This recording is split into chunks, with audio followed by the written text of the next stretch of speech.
I know that many of you feel like traveling with food allergies is daunting and hard because you just don't know where to start. Or maybe you're actually stuck believing some myths about travel that are stopping you from enjoying the benefits of traveling with your family.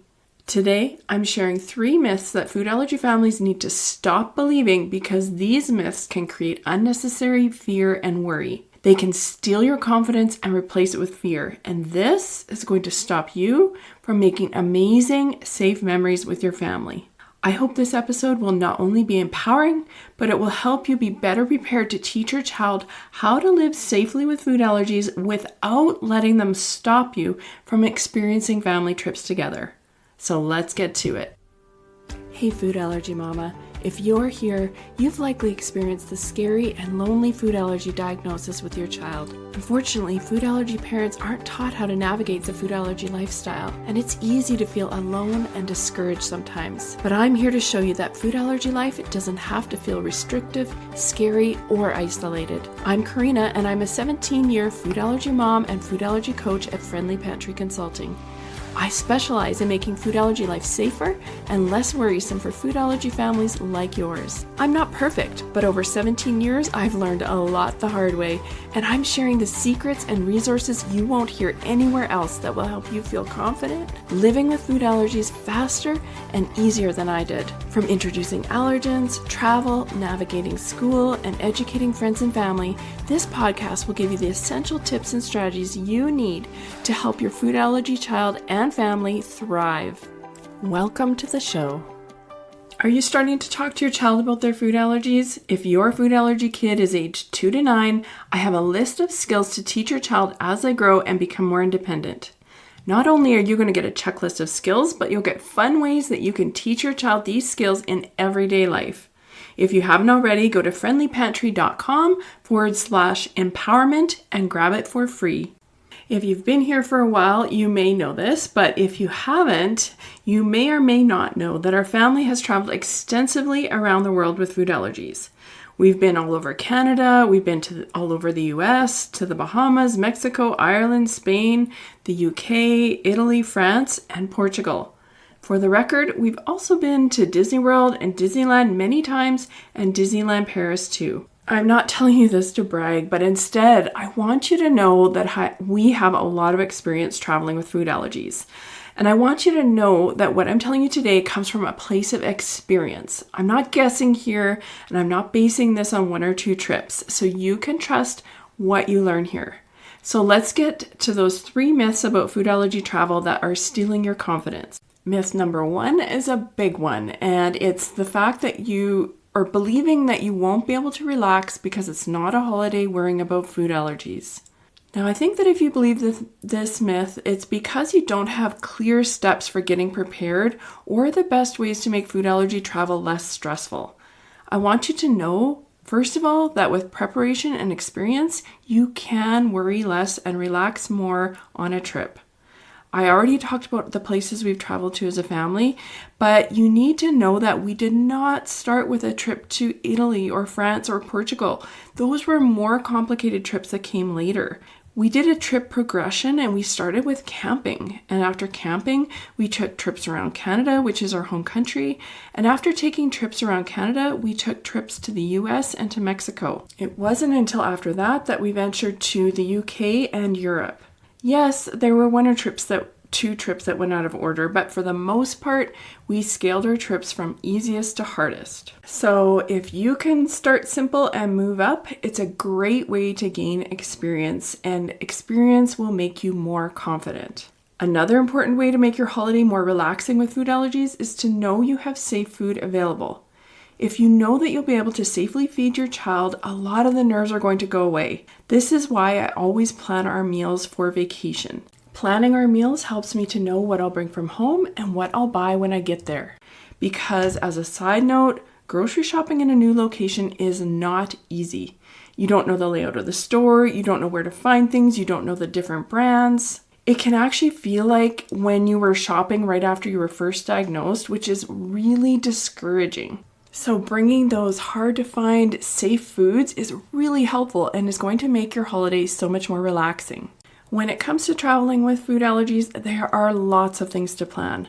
But I started to realize that no matter what type of trip we take, the more prepared I am, the more I can relax. And after a while, I started to see that I was using similar planning steps with every trip.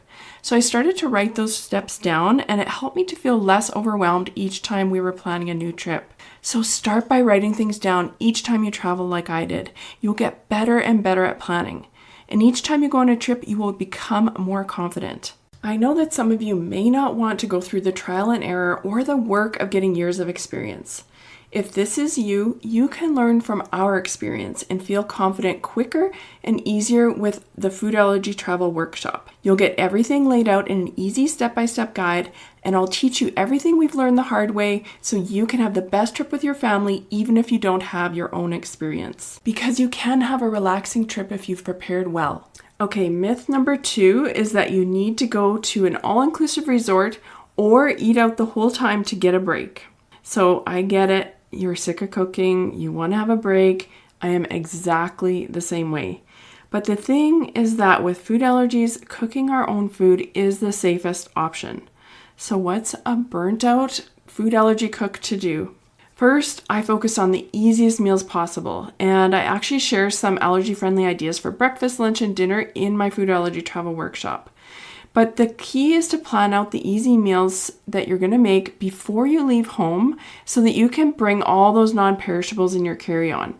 You can buy the produce and the meats when you arrive, and this is not only going to make cooking on your vacation easier, but it's also going to make shopping easier at your destination. It's going to save you tons of money too. So to add to your travel experience, you could even try going to a local farmer's market if you want to and buy the fresh produce there. But I think this is such a great way to simplify your trip.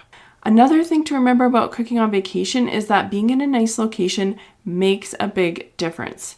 They say change is as good as a rest, and I do find that it's easier to cook when away because it's new and different and you have that relaxed vibe.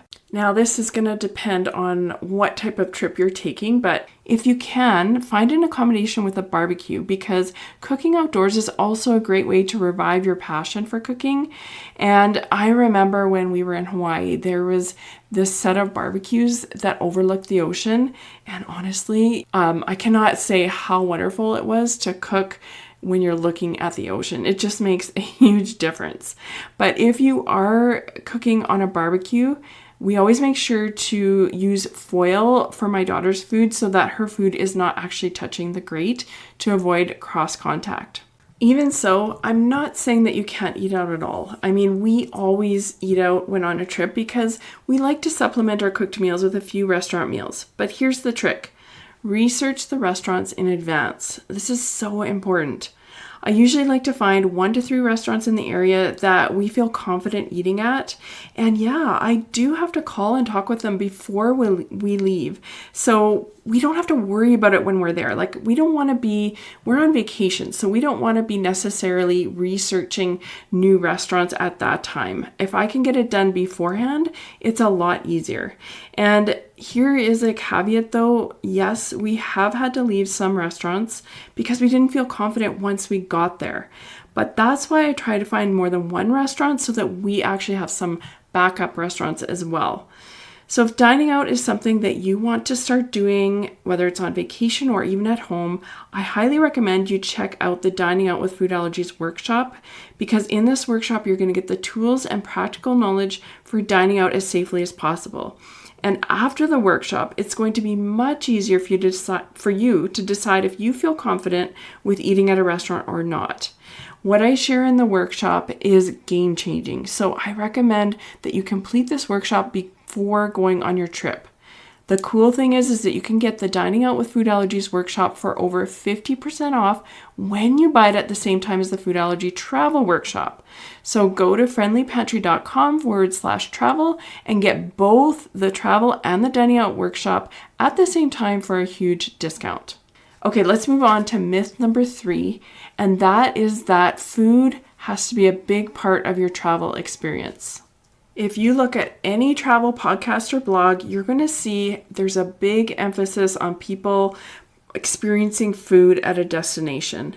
And I know that before we had kids, I would have called ourselves foodies, and we would always want to try the local food, and that would be a top priority.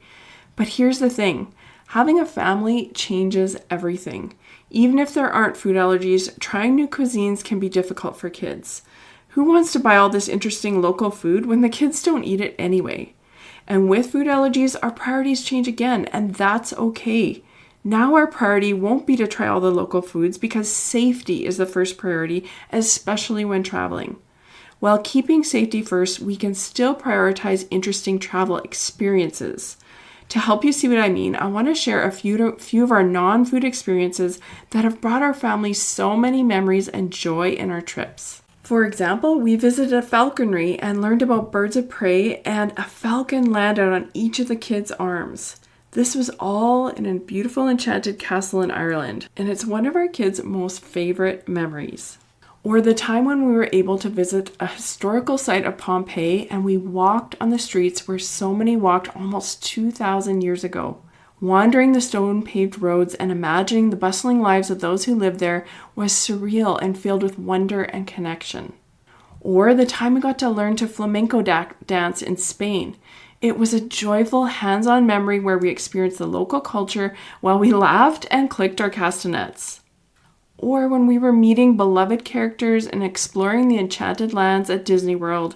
It's something our family loves to do again and again. As a family who rarely sees the ocean, splashing in the waves of Hawaii or Mexico feels magical while the sun warms our face. And seeing the palm trees sway makes us feel like time slows down and everyday worries drift away. So the silver lining about cooking a lot of your own food is that you're going to save money, which allows you to spend maybe a little more on experiences like these. And as you can see, non-food experiences are a big part of travel and are worth it, even if you don't experience the local cuisine extensively. I can't count how many wonderful memories and family bonding moments we've created through travel. Not only that, but traveling with food allergies has shown my daughter that it can be done, and she's learned how so that she knows she doesn't have to feel afraid to experience life. So what do you think? What travel experiences are you dreaming of? Let me know. I'd love to hear from you. If this episode helped you at all, leave a 5-star rating and then send me a message on Instagram. I'd love to hear from you. My handle is @FriendlyPantry. Thanks for listening, and bye for now.